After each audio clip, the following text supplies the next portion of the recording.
नमस्कार दोस्तों। एम्स 2026 के लिए फॉर्म तो भर दिया, लेकिन अब आगे क्या? डैशबोर्ड पर पेंडिंग स्टेटस देखकर टेंशन हो रही है।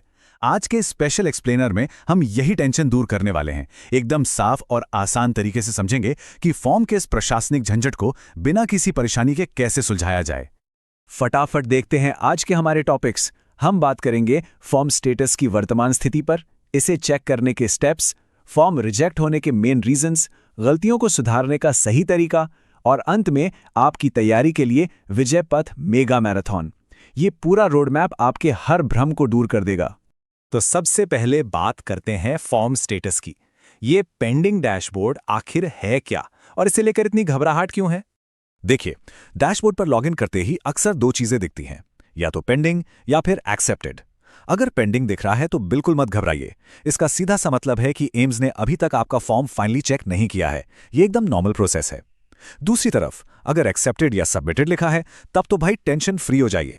आपका फॉर्म पास हो चुका है और अब पूरा फोकस सिर्फ और सिर्फ एडमिट कार्ड और पढ़ाई पर होना चाहिए। लेकिन मान लीजिए कि शुरुआत में फॉर्म रिजेक्ट हो जाता है, तो क्या खेल खत्म? बिल्कुल नहीं।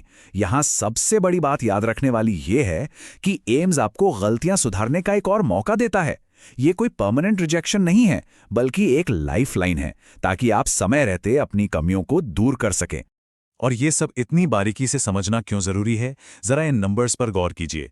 बीएससी नर्सिंग के लिए 19 टॉप क्लास कॉलेज हैं और पैरामेडिकल के लिए 16 शानदार संस्थान। कंपटीशन बहुत तगड़ा है और इन प्रेस्टीजियस कॉलेजों में से किसी एक में अपनी सीट पक्की करना ही तो असली गोल है। चलिए अब समझते हैं कि एम्स के ऑफिशियल पोर्टल पर अपना स्टेटस खुद कैसे चेक करना है, वो भी बिना किसी की मदद के। इसके स्टेप्स बहुत सिंपल हैं। सबसे पहले ऑफिशियल वेबसाइट aimsexams.ac.in पर जाइए, फिर एकेडमिक कोर्सेज पर क्लिक कीजिए, अंडर ग्रेजुएट चुनिए। इसके बाद अपने कोर्स के हिसाब से बीएससी ऑनर्स या allied and health care select करना है और अपनी डिटेल्स डालकर लॉगिन कर लेना है। बस आपका पर्सनल डैशबोर्ड आपके सामने होगा। अब सबसे जरूरी बात, कैलेंडर में इस वक्त को मार्क कर लीजिए। 17 मई को शाम 5 से 6 बजे के बीच स्टेटस अपडेट लाइव होने की पूरी उम्मीद है। यही वो टाइम है जब वो रहस्यमयी पेंडिंग वाला टैग हटेगा और फाइनली एक्सेप्टेड या रिजेक्टेड का स्टेटस सामने आएगा। आगे बढ़ते हैं। आखिर वो कौन सी गलतियां हैं जिनकी वजह से फॉर्म रिजेक्ट हो जाता है? आइए उन टॉप 5 रीजंस को देखते हैं। ज्यादातर केसेस में ये 5 चीजें ही गड़बड़ होती हैं। या तो फोटो ब्लर है, या साइज गलत है, सिग्नेचर सही नहीं है, अंगूठे का निशान क्लियर नहीं है, या फिर 10वीं और 12वीं की मार्कशीट अपलोड करने में कोई मिस्टेक हुई है। एक प्रो टिप, इन सभी डॉक्यूमेंट्स को एकदम सही फॉर्मेट में स्कैन करके अपने पास रेडी रखिए, ताकि जरूरत पड़ते ही तुरंत दोबारा अपलोड किया जा सके। अब सवाल यह है कि अगर गलती हो ही गई तो उसे सुधारें कैसे? इसके लिए सिस्टम हमें करेक्शन विंडो का ऑप्शन देता है।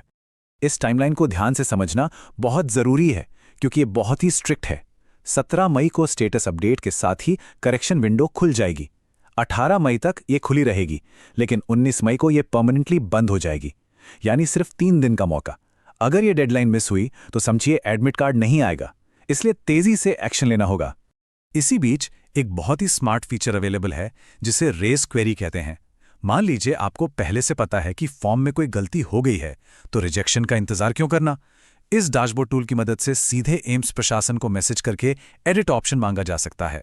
ये अपनी गलतियों को प्रोएक्टिव तरीके से सुधारने का एक शानदार तरीका है। चलिए, फॉर्म और एडमिनिस्ट्रेशन की बातें तो हो गईं। अब फोकस शिफ्ट करते हैं असली मिशन पर, यानी अकादमिक तैयारी और विजय पथ मेगा मैराथन पर। 17 मई की सुबह 8:30 बजे। ये सिर्फ एक टाइम नहीं है, बल्कि एक बहुत बड़ा अलार्म है। सारे फॉर्म, सारे स्टाटस के झंझट पूरी तरह से साइड में रखिए, क्योंकि ठीक इसी टाइम से विजय पथ मेगा मैराथन की शानदार शुरुआत हो रही है। जरा इस मैराथन के स्केल को देखिए। भौतिकी, रसायन विज्ञान और जीव विज्ञान, इन तीनों सब्जेक्ट्स के 10 से 12 चैप्टर्स एक ही बार में कवर किए जाएंगे। एंट्रेंस एग्जाम में सिलेक्शन का सपना देखने वाले हर स्टूडेंट के लिए इतने बड़े लेवल का रिवीजन बिल्कुल मिस नहीं किया जा सकता। तो आखिर में सवाल यही है, फॉर्म की ये सब फॉर्मेलिटीज पूरी करने के बाद क्या एम्स की वो एक सीट पक्की करने के लिए तैयारी 100% है? याद रखिए, कागजी कार्रवाई सिर्फ पहला कदम है। असली जीत तो इस मैराथन और लगातार रिवीजन से ही मिलेगी। तो फटाफट अपना स्टेटस चेक कीजिए और वापस किताबों में जुट जाइए। इस एक्सप्लेनर में हमारे साथ